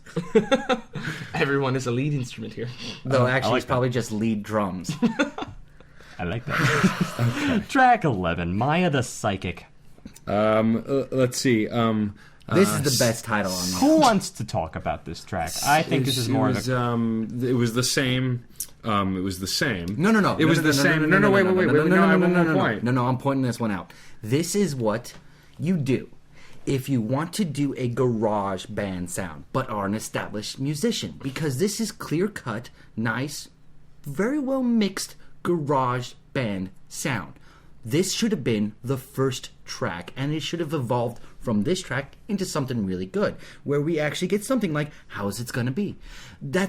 This song is the starting point. This is step one. This is just what would have happened on any other album if we had actually started with a band that made those first 2-3 tracks. Yeah, I could have seen this as an anchor point for a more cohesive record. I think especially comparing it, going all the way back to the beginning and the bureau and the sort of weird cacophony it starts with. This does have, and to go harken back to the whole idea of a return to form, although the more I think about it, the weirder it is, because... This isn't a return to form for anything he's done before. No, because I think about even early My Chemical Romance, when they were a garage band, their first album, while it's certainly lo-fi, is definitely not cacophonous and noisy in the way that this has been. I think this track is on the same record as Millions, Juarez, and Action Cat. I would turn off that record. Yeah. But that's the record. Yeah, I'm in agreement with Steve. Okay. So what this really is, it's like 2 EPs and then a couple of filler tracks. Yes, and the that filler is exactly tracks what are it the is. best part. Yeah, but these aren't even like continuous EPs. I mean, and I guess I'll start my wrap up. The 2 EPs that we're getting right here are from 2 very different bands. We're getting a indie band, we're getting a post-punk metal, wants to do just hardcore kind of stuff, but really doesn't know how to do it right because he started off as an indie band and was more lighthearted and everything like that. There is just schizophrenia going on here as far as genres are concerned. That's not bad. That's not bad if you have a theme going through. The lyrics are not providing that theme because the lyrics themselves are just, for the most part, meh at best. The 2 good songs, only one of them would I point out the lyrics themselves. The vocals are underproduced, underutilized, because I know this guy is a lot better. Frankly, to sum it all up, I like this album better when I did not know who made the album. When I did not know there was a connection to a band that did such beautiful songs, that did Welcome to the Black Parade, that did those albums I grew up with, because those were, while still mainstream, they still had edgy tones to it. Here, all the edges are filed off. It's just digestible, but not digestible in the same sort of way that you get like just standard pop digestible. This is straight up spicy. Here's a lump of noise. Enjoy this noise. Eat this noise. It's a bunch of different flavors that don't work well together. They're habanero flavored cornflakes. That's what it is. That's probably being too kind. I don't know. Maybe you're pouring coffee into the bowl on top of these cornflakes. There's just so much stuff going on. I'd buy that box once. You know, it's like those Doritos that they offer of a different flavor every time. Yeah. It's like kind of a promotional thing. They also did it with Lay's, you know, when it's got a weird flavor. It's like everyone's got to buy the bag once. Yeah, you got it. You got it. This is the no joke Mountain Dew flavored Doritos. Yes, That bad idea of bringing a bunch of things together that might work, but really you're just trying to sell a product. And that's what I feel what this is at its core. Exactly. It's selling a product. I've had this bag before. Yes. So, I'm going to give it its product rating. It's a solid 2. Wow. Marilyn Manson beat the pants off of this. Oh, yeah, Going well- back to last week, at least Marilyn Manson made music that was solidly music and well produced. He was just relying on too many old tricks. I got to point off He's that. not even I do using too. his own tricks. You go first, So Matt. my point is, I can enjoy that album. I rated it poorly, but I still kind of enjoyed it for nostalgia's sake. I mean, upon analysis, I enjoyed it less, which I expected, but I at least enjoyed that album. This, however, I did not. May I go into my wrap-up, Steve? Absolutely. Yeah, you're Okay. next. I'm done. I hated this. I hated it from start to Whoa. finish. Wow. I hated the whole record. I did like a few tracks, but I hated all of it. And the reason I hated all of it is because I am a diehard My Chemical Romance fan. I got to invoke. But that's only a minor reason why I hated it. The real reason I hated it is due to all the Crash Chords training we've been through. There is no theme. There is no arc. Maybe there's an arc. No. there's There arc. is an arc. There is a story being told here. To be fair, I know the story. It's juvenile. I really wanted to go into lyrics more this time around. I feel like you guys really weren't having it, but it's. There are times where it's just not really worth it. No. The music has to provide some intrigue with it to do that. The reality is there's a pain here because I am a My Chemical Romance fan, but of course I'm not letting that derail or encourage my entire rating. My entire rating comes from the content we're looking at here before us. At least 5 of the songs sound almost identical if you're not paying attention. If you are paying attention, you can pick up minor details. There are 2 songs that I really, really like. There's 1 song that I wish they did a little more with, but the rest is crap that I would throw in a garbage pail. There's no redeeming factors to it, and it hurts me to say this because I know he has talent. And yes, we don't want to base it on a past discography because he's not in My Chemical Romance anymore. But as we've said in the past, if you know an artist is capable of something and they don't achieve anywhere near it, it's hard to not be discouraged, even a little, if you know of someone's talent. And the reality is, Robare is right. He's a storyteller. And even though maybe if we did focus on the lyrics a little more, we would have gotten a better sense of story, I'm still convinced it wouldn't have changed my rating that much one way or the other because, like Steve says a lot, music's got to carry the story too. And if the music isn't really carrying it at all, you shouldn't have to read the lyrics to get the whole story. Some of it maybe, but not the whole thing. I don't really see anything redeeming about it, but I'm also not going to tank it completely because there is some talent here still. The fact that he's Gerard Way, he does shine through a little bit in moments. And it's those moments that save it from being a complete and total one because there's redeemable qualities and there's hope that he'll focus himself on the next record that he makes. But I think I'm with John. I think I'm a little below John. I think it's a 1.75. I think that for it to be a 2, I need to have gotten something out of it. There's no emotional connection to this record at all. I got a feeling of warmth from 2 tracks, but it was an undefinable warmth. You would get the same feeling of warmth if somebody peed in the pool. A point well made. But truthfully, I didn't really get anything from it, and it's a shame because I wanted to get something from it, and I really looked. I listened to it a bunch of times, and I just couldn't find an emotional connection anywhere, and that really, I was just lost through this whole record, even on this most recent listen. It's why I probably got so distracted and so kind of underwhelmed by it on the most recent listen we had. So it's a 1.75. It's probably overly harsh, but it's how it makes me feel. And it doesn't. Oh, yeah. Well, I always said this thing about albums, that when I step into an album, I think when most open-minded people step into albums, there's really the chance there for you to gauge something. The artist has the upper hand. They can grab you by the balls because you're hearing the album. They can confront you with the sound and really bombard you with just about anything. And frankly, since it's probably the first thing you're listening to, perhaps in a few hours, maybe the first thing of the day, then you're going to just be a little bit more accepting of it. After a certain amount of time, then you start really getting critical, because that's when the brain really, really wants to question the amount of time that you're spending on it. That's a real painful thing when it comes to music as an art form, because when you take art, yeah, lots of people can be very critical in art, and they can look at, a splotch on the wall and say, well, what is that? That's nothing. That means nothing to me. But in the end, you didn't lose a lot of time on it. You walk to the next portion of the gallery, and maybe you'll have the opposite effect. With music, though, it taxes you. It demands that you sit with it, and that's a lot to ask, especially in a very, very busy community. This first track had me extremely skeptical because it offered me hardly anything. It didn't bombard me. Yes, I was making devil's advocate defenses and saying that, it's endemic in its way, but I don't want to just be roused for something up front, especially when I don't know who you are. And at that time, I didn't know who he was. So that's a little catch-22. I think that as this album progressed, I simply got more critical because I'm spending more time on the same thing. And I'm a detail-oriented guy. I really want to find the good in these things. I sit with this stuff by the piano. I break it down. I look at the moments that really do intrigue me. And at the end, this offered me so little. And the stuff that was there, I found very disconnected to the whole. I won't repeat it, but Matt pretty much covered where this the emotional center of this album is from my several listens.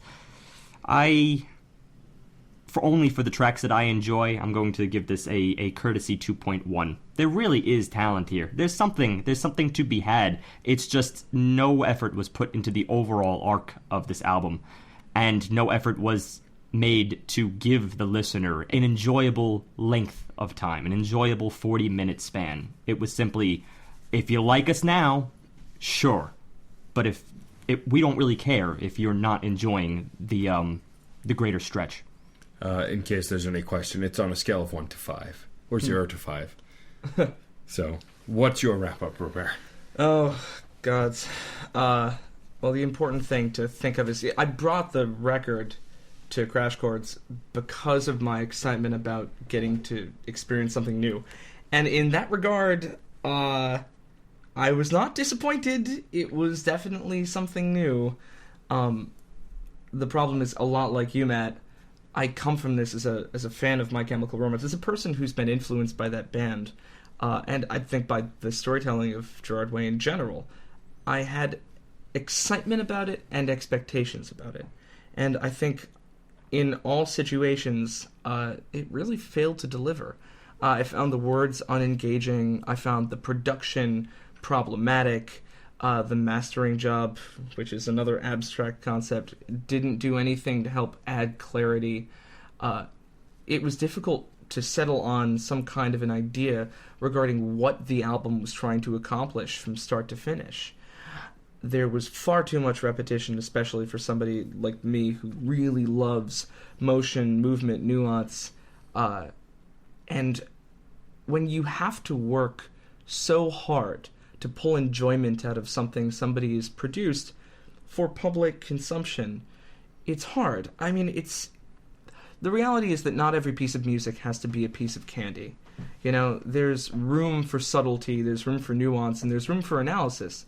But the deeper we get into talking about this record, the more I end up feeling like there's not that much to find. It's like shoveling out a hole to realize that it's really just a hole. There's more dirt at the bottom.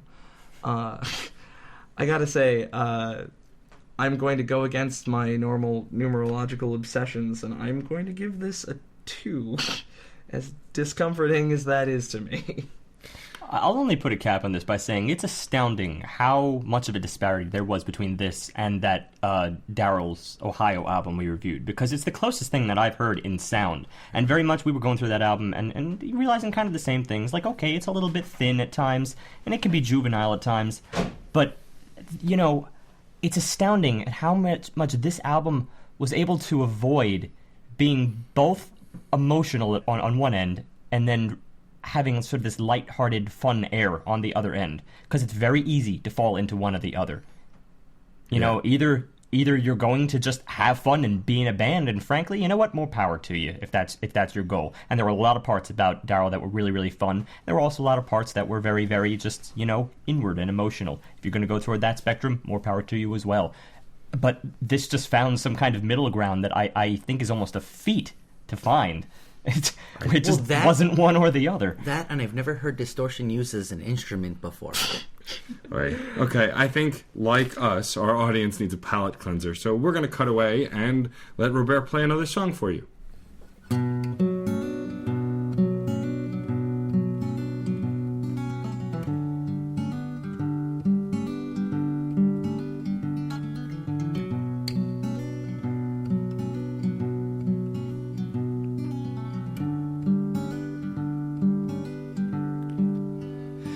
seems fair to me to bring it down where the wicked lay.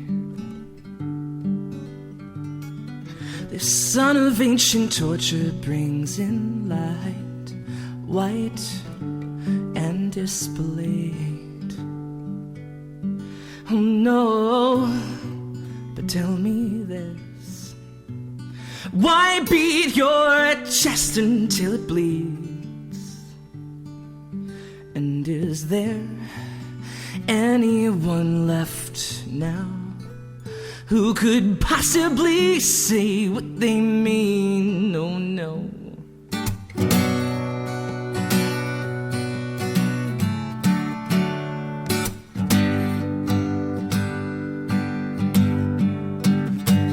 So what say you? We'll die if we're waiting for what we're waiting for. So do yourself a comfort or truth. Tell me why I can't see.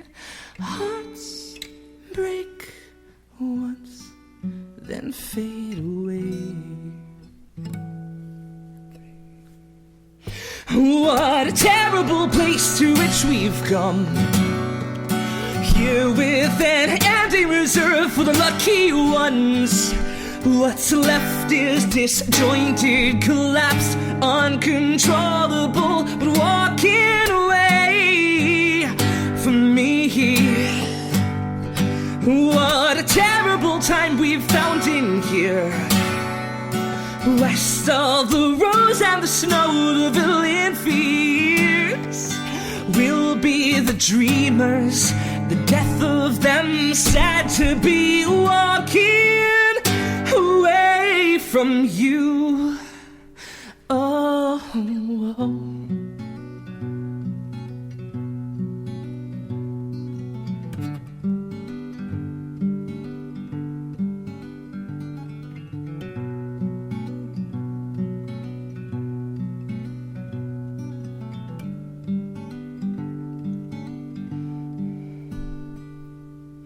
Wandering forever, to be silent all is torture, but it's all I've got to meet you there.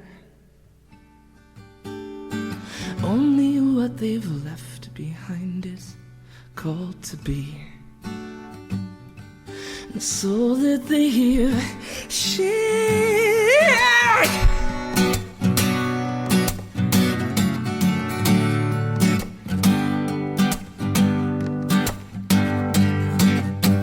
So what say you? We'll die if we're waiting for what we're waiting for. So do yourself a comfort or truth. Tell me why I can't see. What a terrible place to which we've come. Here with an empty reserve for the lucky ones. What's left is disjointed, collapsed, uncontrollable, but walking away from me. What a terrible time we've found in here. West of the rose and the snow, the villain fears will be the dreamers, the death of them, sad to be walking away from you. Oh, oh, oh.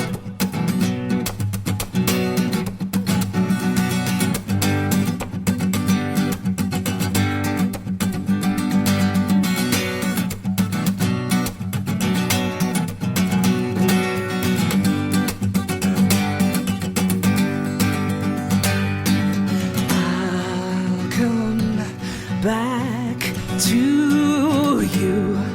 Keep hope, keep. I'll come back to you. Keep hope, keep hope aloft, and I'll come back to you. Keep hope aloft, and I'll come back for you. Keep hope aloft, and I'll come back for you, back for you. Keep hope and keep hope and keep hope aloft. What a terrible place to which we've come.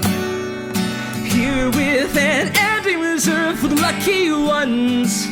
What's left is disjointed, collapsed, uncontrollable, but walking away from me. What a terrible time we found it here. West of the rose and the snow, the villain fears will be the dreamers, the death of them, sad to be walking away from you. Oh, la da da.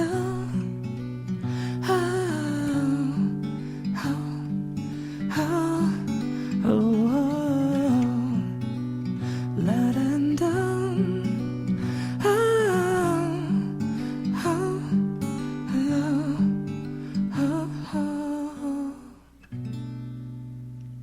And that was Fear of the Flood. Shout out to Sarah, my soon-to-be wife. It's her favorite song off your record from the Rose West. She's told me many a time.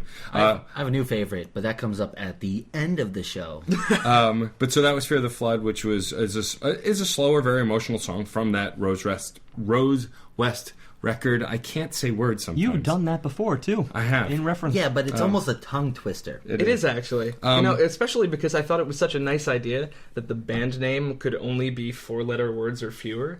So I'm like, oh yeah, the Rose West. But it's actually really hard to get out. So we all know, because you mentioned at the top of the show, and when I went back and listened to the Waysties episode, that you're in too many bands. Yes, that is 100% accurate. I wanted to ask, since people who've heard you and heard you on our show know that you're in Eli Augustine Abandoned Buildings, you play with Panelist Parker, you're with the Waysties and the Rose West, which are all very different sounds. Where would you say your sound, your actual sound comes from? Is it more the Rose West? Is that more where your sound is, or are you all over the map just like your bands? The Rose West is my baby. So I don't know if you know much of the history about that band, but myself and Aaron Starkweather, who's the lead guitarist for the Rose West, we've been collaborating together musically since 2005. And the whole thing, when we got together as a band, actually, there's a long story about how in college I had an obsession with peak oil and post-apocalyptic scenarios, and that evolved into like the ideological backing of it. But from a musical perspective, I remember hanging out with my friend Aaron and playing Coheed and Cambria covers and talking about J-rock, and that sort of evolved into what we ended up playing. The idea was we wanted to write music that we would want to listen to. So it's taken in all these different pieces from different bands that we're inspired by. It takes in all the weird intellectual blah that happens in my head and puts it out into a single, I think, cohesive creative product. Well, I remember the first compliment I ever gave you, which was an insult to one of your favorite bands, was, the Rose West, they sound like Coheed and Cambria, but better. Which is absolutely true, because I like Coheed, but I like the Rose West a lot better. I heard you singing earlier, and I almost immediately recognized, more so than your studio work, but from your solo renditions of it, I detected Coheed and Cambria almost immediately, and I wanted to ask you then, it's like, if you had to name just like 3 influences, what would they be? And like, he's gonna say Coheed, he's gonna. Because down to the inflection, I mean, it's astounding. So I'll give you my usual litany of bands, and it's gonna be weird or shocking or not. So my favorite band of all time is Yes. It's good choice. Solid. Yeah. Yes. Like my favorite record, and I say record because really as an album, it's a great cohesive piece. It's Close to the Edge. It's one of those amazing records where each side is a beautifully self-contained little art form. Close to the Edge is also the song that's side A, and it's all of side A, and it's a 20-minute epic, and that should give you some idea of why half the songs on my record are like 8-9 minutes long. Yes is like the polar opposite of today's album. Yes is like texture almost to a fault, as some people almost see it. You know, they can be so sporadic because they're so intricate in all moments. I mean, there's just it doesn't matter. every 5 seconds of Yes has something to offer. Oh yeah, you know, and that's why I tend to gravitate dramatically towards things that have shape and color and textural differences. I like contrast, which actually gets me to one of my other major influences, which is Queen. And Queen is I still remember I picked up when I was a kid a copy of Classic Queen.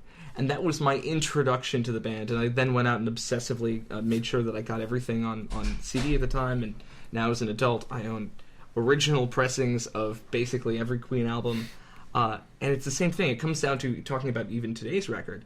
And Gerard Way, and what I like about My Chemical Romance is it's this sense of theatricality. It's this sense of drama. It's this sort of push and pull that...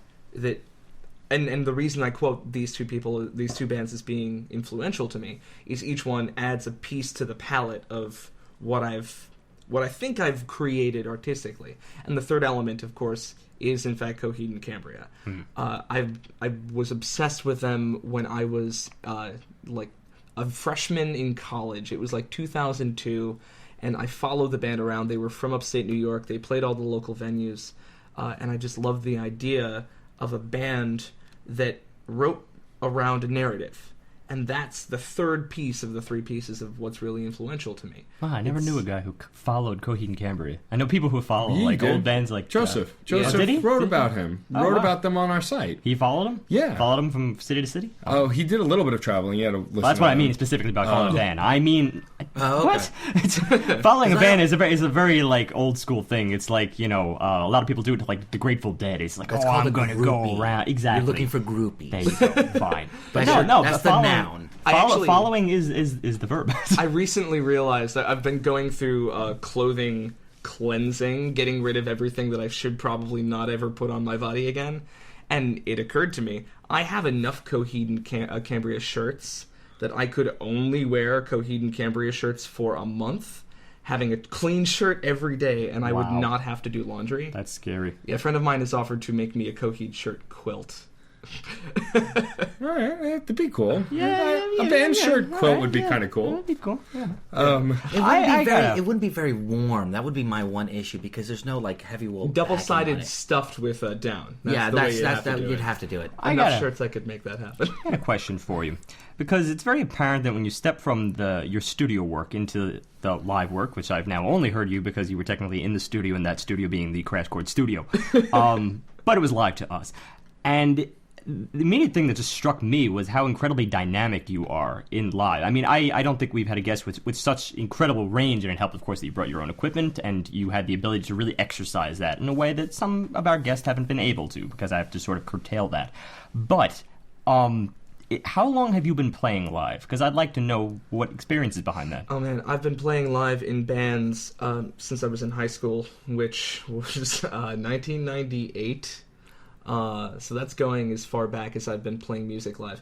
I sang exclusively for a long time, and I picked up the guitar really because I found myself in a situation where it's kind of hard to jam when you're just a vocalist, which is problematic when 90% of the musicians that you play with really just want to lay down a rock groove and screw around. So I started singing in bands as early as 1998. I've gone through several when I was in high school, a number when I was in college, and clearly I've continued my trend of bandyamory. I don't even know how that works. Yeah. Polybanderousness. Polybanderousness since then. Polybanderometer. There we go. But that one's the coolest. That's the best so far. yeah, but I've both been singing and playing guitar with bands now since 2002. So a while. That's not the only thing you do. You also do a lot of production work. Oh, I do all kinds of production work. Actually, I just got off this weekend. We spent 2 days in upstate New York at Alex Bell. He's the drummer from the Rose West, the Waysties. Basically, every project I play in, Alex plays. And I'm going to try and pull his, like, something to get him on the podcast at some point. But we were up at his parents' house, actually tracking drums. And one of the things that we've been doing lately is finding ways to use spaces creatively to get really cool drum capture so that we can use that as the foundation for, new EPs. We were doing predominantly music for the upcoming Eli August and the Abandoned Buildings Patreon campaign that I think is launching, I think, in a month. I don't know what the date is, otherwise I would tell you guys here, but follow Eli August and the Ben Buildings on Twitter, and I'm sure you'll find out. But we also tracked all of the drums for an upcoming Waysties EP, which should be pretty cool. It's actually very exciting to hear that, because the most common thing I hear since I've toured with the Waysties, toured, finger quotes, gone to several shows with them, is everyone clamors for some kind of recorded music, which there isn't a lot of except for a few moderately decently recorded YouTube tracks. So it's exciting to hear that you guys are actually laying that down. Also, what's funny to me about your singing and your guitar playing is that that's not even your primary. Your primary instrument is what you play in Eli August. Yeah, shockingly enough, I have been playing clarinet longer than anything else. Started that when I was in middle school, and I remember still, I can thank my grandmother for instilling the foundations of music into my head, because when I was in middle school, living in Queens, I would have to get up and do 45 minutes of practicing every day before school. Wow. Clarinet is a very underutilized instrument, I think, in the rock community at least. It could, and it has a place. It's just, people often don't think of it. Actually, flute and pan flute are probably more used than the clarinet. I'll make a claim. Clarinet could have saved this album. There we go. Right. So here's what you have to do. Everybody listening to the Crash Chords podcast, type or tweet or email or message Gerard Way and say #more clarinet. #Robare. There we go. You'll see it. You'll find the long lists of previous posts. We've started a weird new internet fetish.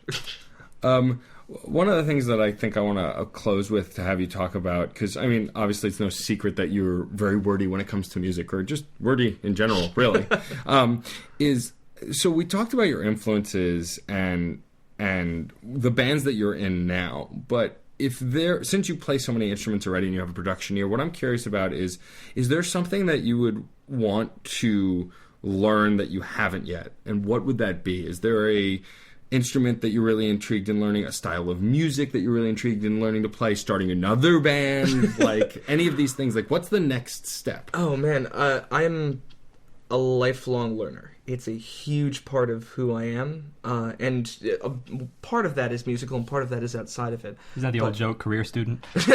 Well, you know how that goes. But, I have behind my repertoire, while I'm predominantly known for being a guitarist, a singer, and a clarinet player, I also play mandolin, accordion, banjo, saxophone, bass guitar. I dabble in drums and other types of percussion. I'm learning tin flute. The big thing I'm doing now is I'm learning how to do traditional clawhammer guitar for a traditional music project I'm working on. With other band members that you're in other bands with. Exactly. Well, I play piano. Actually, I'm taking an online course. I got your range, I'm taking an online course to catch up on piano, which I haven't played since I was 5. Oh, no, he's going to catch up. But the thing that I really want to do, the biggest thing for me is actually I've been really missing having the opportunity to really dig into the meat and potatoes of working with the Rose West. So a lot of my efforts are going right now into not specifically learning anything new, but in creating something new. You guys are probably aware that, talking about how narrative is a big piece of how I approach music. The Rose West has this big overarching science fiction story, and it's been in the works for a while, but it's looking more than likely to happen sometime soon. I'm working on an introductory comic that's sort of lays the foundation for what all of the weird, abstract, intellectual lyrics that come out of me are actually about in a more concrete way. And then hopefully that'll be a good jumping off point for the next series of songs, because we have a couple of old character pieces. We write songs that are either, set pieces, character pieces, or plot drivers. And in particular, there are 2 character pieces and 1 plot driver that have been on the back burner from an old EP that we need to do a proper recording of sometime soon. Is that, leading into the end of this episode, is that where this final track comes from? Is it from those old songs that were never recorded? Oh, no. This one is absolutely the newest thing coming off of the Rose West presses. And this song really is about falling sort of backwards through a hole in time, whether it's a literal or a figurative one, because I don't like having to define that for people who listen, but I think you can look at it either way. That's a fascinating premise. Yeah. And ultimately, it's, if you imagine, it's the second time I've done a retrospective style song, the first one being the tune Slow Descent from When the Road Darkens. This song, Trigger, is a lot about imagining the moment of falling back through that period of time and getting to think about what it means to get to redo that moment. So, Wow, it's like a dissertation piece right there.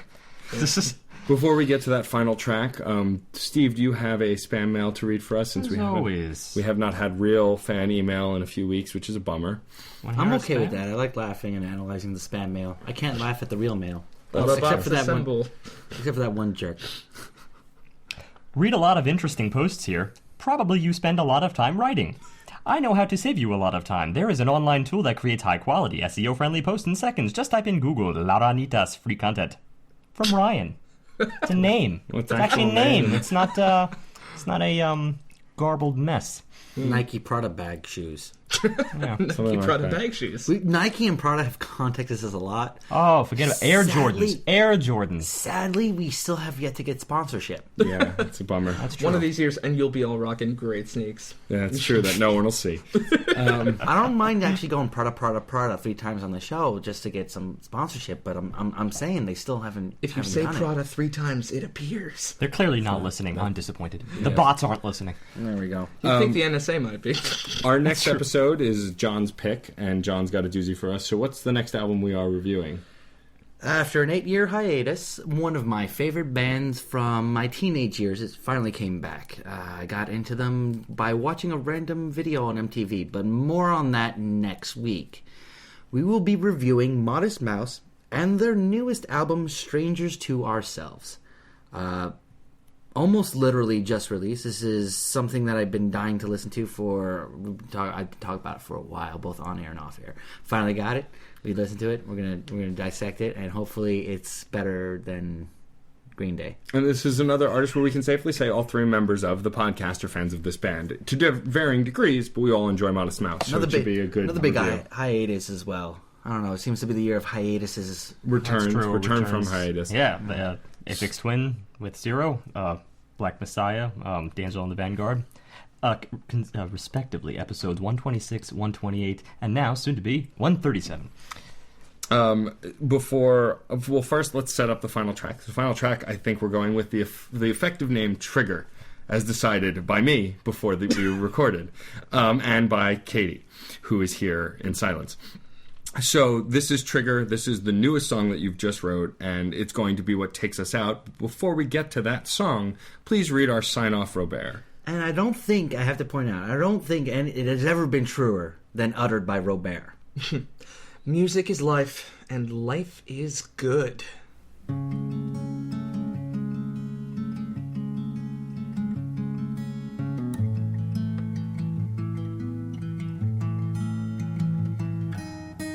Sit in the ravage of time, swallowing each stark word of your confession. I'm left so ashamed.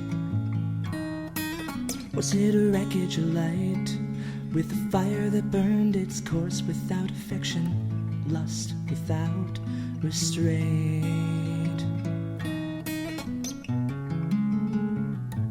We are flawed, unsure,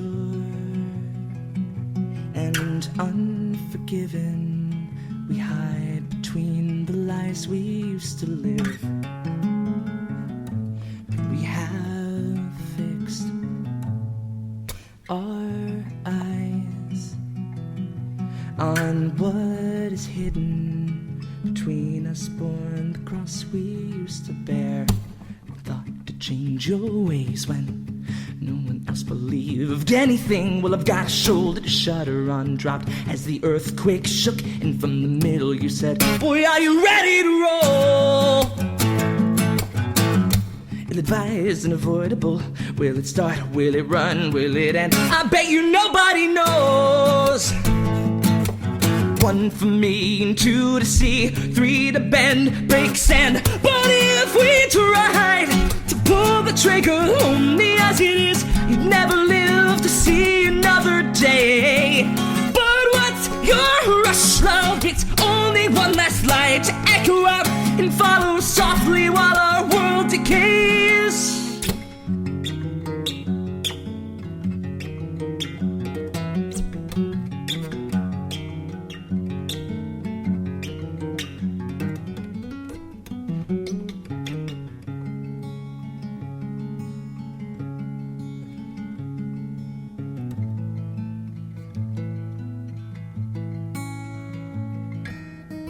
Treated departed tonight, effortless storm of size and imperfections, shorelines lacking waves.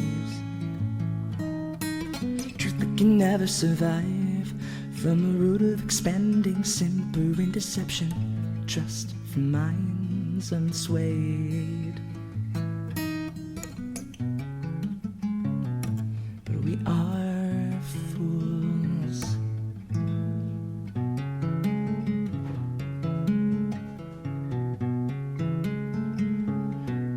We are lost.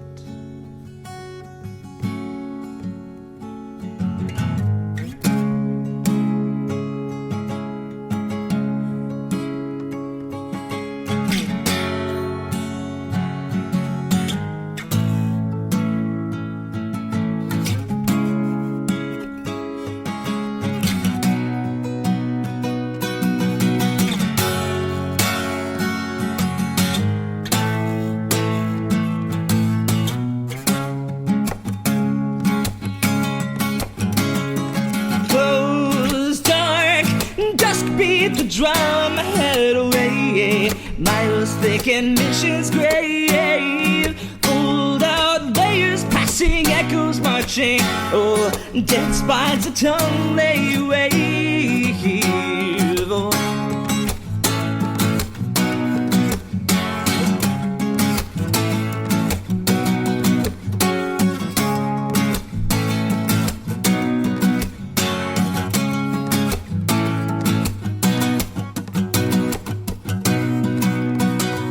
But if we try to pull the trigger, lonely as it is, we'd never live to see another day. But what's your rush, love? It's Halloween, the softness of the light that settles slowly on your blues and grays. But if we try to pull the trigger, lonely as it is, we'd never live to see another day. But what's your rush, love? It's only one last lie to echo out and follow softly while our world decays. If you enjoyed this and other album analyses, topics, and guests, please subscribe to the Crash Chords podcast on iTunes, where you can also rate us and review us. For more media, also subscribe to Matt's one-on-one interview series, Crash Chords Autographs. To receive emails on all new content, subscribe at the top of our homepage. Also receive updates by liking us on Facebook, following us on Twitter at Crash Chords Web, our Tumblr, and our YouTube channel. And remember, keep the discussion going, because music is life, and life is good. If you have any questions or comments, feel free to share them in the comment board below each post. Otherwise, email us directly at admin@crashchords.com.